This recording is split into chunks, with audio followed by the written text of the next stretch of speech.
여러분 안녕하세요. 드디어 사회 2단원 세계와 활발하게 교류한 고려라는 단원으로 들어왔어요. 우리 역사의 시작과 발전을 넘어서 2단원에서는 이 제목과 같이 어느 나라에 대해 배울까요?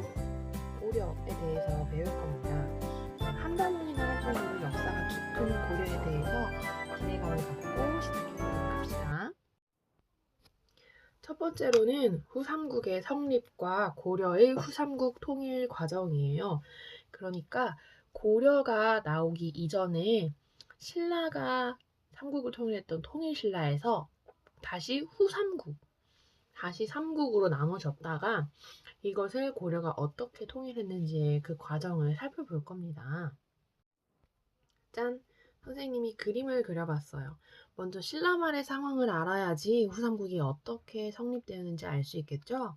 우리 지난 시간에 신라의 생활 모습을 얘기하면서 신라 사람들은 귀족과 평민이 나눠져 있다고 했었어요. 귀족과 평민. 그런데 평민은 농사도 짓고 세금도 내야 하고 군사 훈련도 해야 되고 그 다음에 나랏일도 했어야 되는데 그에 비해 귀족은 이 평민들의 세금을 먹으면서 잘 지냈었죠. 그리고 귀족들은 너무 좋은 경치가 좋은 곳에서 밥을 먹고 놀고 이렇게 했었죠.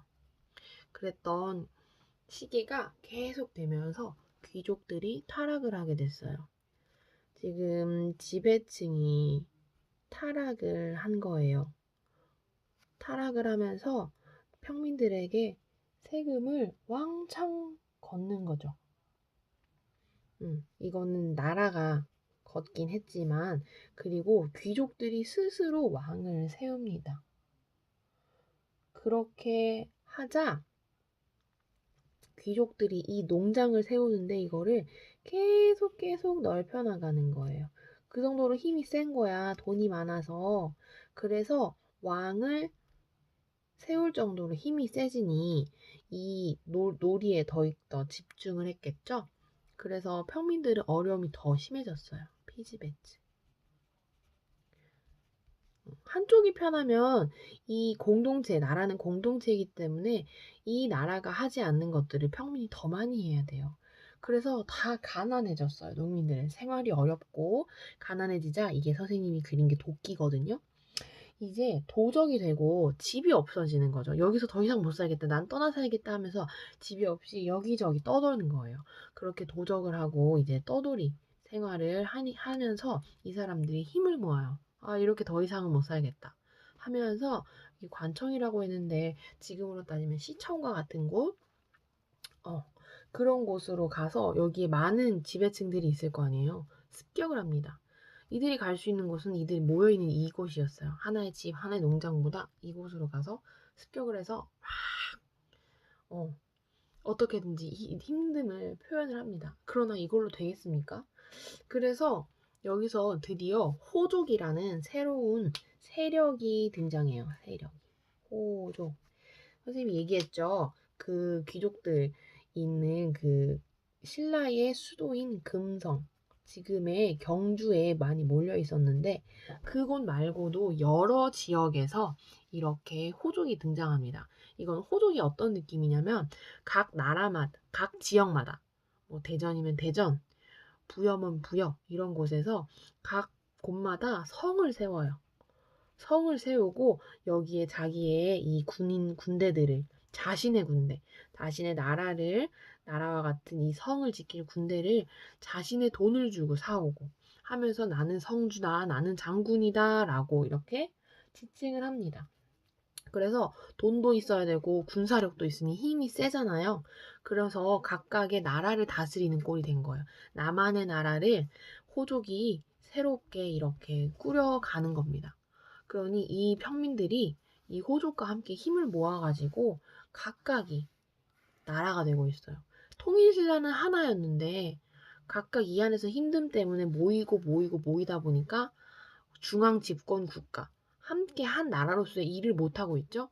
말은 하나이지만 여러 나라가 있었다. 이렇게 같은 뜻으로 모으지 못했던 이 신라 말입니다. 그래서 이 호족들이 그래, 우리가 다시 새로운 나라를 만들자. 신라로는 할 수 없다라고 하면서 이제 후삼국을 성립합니다. 후삼국을 성립을 하는데 각각이 호족이 나은 거예요. 자, 후백제는 그 전주가 지금 선생님이 수업 시간에 볼 거예요. 전주라는 지도를. 후백제, 백제가 있는 그쪽에다가 땅을 세웠어요. 그래서 여기를 수도로 정해서 후백제를 세워서 전라도, 지금 충청도 있는 이쪽에서 나라를 만듭니다. 후백제. 우리는 이 의미에서 백제를 따르겠다는 거겠죠? 두 번째로 후고구려도 세웁니다. 여러분 볼 수도 있었을 텐데 궁에는 궁에 대한 얘기는 나중에 하겠지만 이렇게 눈이 한쪽 없는 사람이었어요. 그 이유는 우리 수업 시간에 얘기할게요. 이런 궁예가 송악이라는 그 평양 쪽에 있는 개성에 북한에 있는 개성을 옛날 이름 송악에다가 수도를 짓고 후고구려를 세우는데 이 궁예가 제대로 다스리지 못하는 거예요. 포악하고요. 의처증도 있고요. 나는 내가 부처야 라고 하면서 이렇게 말하면서 사람들이 마음이 다 왕건으로 가게 돼요. 왕건은 궁예의 신하였거든. 그런데 이 사람이 정말 잘한 거야. 인성이 좋고 능력이 있으니까 이런 궁예를 따르지 않고 여기로 오면서 왕건이 결국 고려를 세웁니다. 처음에 후고구려는 송악에서 철원으로 수도가 옮겨졌었는데 다시 한번 왕건이 송악으로 수도를 옮겨옵니다. 그래서 후삼국이 성립된 이때 고려도 있었어요. 그러니까 후삼국이 통일된 후에 고려가 나온 게 아니라 함께 있었는데 이제 고려가 삼국을 통일합니다. 고려의 삼국 통일 과정은 우리가 통일 신라로 되는 과정처럼 세 나라가 왔다 갔다 거리면서 여러 전투들이 있었어요. 고려는 처음에 후삼국을 통일하기 위해서 신라와 좋은 관계를 맺습니다. 우리 좋은 관계할 때는 이렇게 하기로 했죠? 그리고 후백제하고는 사이가 안 좋은 상태였어요.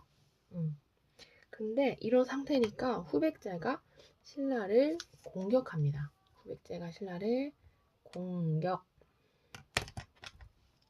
그랬더니 고려는 신라랑 지금 좋은 상태니까 도와주러 가야죠.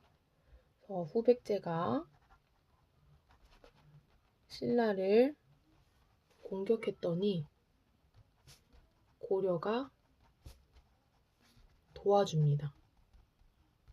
그 전투 이름을 우리가 공산 전투라고 해요. 공산이 지금의 대구거든요. 그래서 대구에서 이렇게 도와주러 와서 여기 공산에서 싸움을 벌여요. 파이트. 싸움을 벌이는데 고려가 이길 줄 알았거든요. 근데 졌어요. 무참하게 패해서 3년 동안 고려가 일을 갑니다. 잘해야지 하면서 훈련시켜서 그리고 많은 호족들 있죠. 신라에 있는 호족들을 자기의 편으로 맞아들여요. 여기도 이미 통일 신라였기 때문에 여기가 다 호족이었어. 여기도 호족이 있었어. 신라만 있는 게 아니라 이미 나눠져 있기 때문에 지금 호족이 있습니다. 그 호족을 자기 편으로 만들어요. 그래서 3년간 훈련시키고 누가? 고려가. 플러스 호족을 유입시켜요. 그래서 어디냐? 다시 한번 고창 전투에서 고려랑 후백제가 파이트 합니다. 누가 이겼어요? 여기가 승리를 했죠. 근데 이걸로 후백제를 완전히 이렇게 멸망시킨 건 아니에요. 그냥 이랬다 였는데 이러고 이제 여기 후백제를 세우는 사람이 누구라고 했지? 견훤이었죠. 근데 견훤의 아들인 신검이란 사람이 또 이런 문제를 했어. 그때도 연개 소문의 아들들이 서로 왕이 다툼하다가 후백제가 끝났잖아. 아니 고구려가 끝났잖아요. 그것처럼 여기도 이 신검인 아들인 신검이 왕위를 계승하겠다고 하면서 자신의 아버지 있죠? 아버지 견훤을 어디로 데리고 가냐? 자신의 아버지 견훤을 절에 가둡니다. 아주 나쁘죠. 자신의 아빠를 내가 왕을 하기 위해서 가두고 왕위에 올라요. 왕위에 오르고 이럴 때에 신라의 마지막 왕이 경순왕이거든요. 경순왕이 직접 나라 유지하기 어렵다고 그냥 난 고려에 바칠게요 이렇게 해요.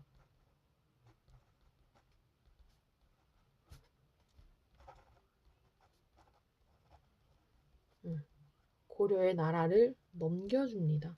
그래서 이만큼이 이제 고려 땅이 되었어요. 이만큼. 이제 이렇게 있다가 마지막 고려는 마지막으로 이제 후백제와 또 전투를 벌입니다. 고려랑 후백제가 또 전투를 하고 고려가 통일을 합니다. 아주 복잡한 일이 있었죠. 이렇게 두 번을 승리하면서 고려를 통일하게 됩니다. 자, 그럼 이 왕은 어떻게 됐을까? 왕건이 죽였을까? 아니에요. 여기는 높은 벼슬을 주고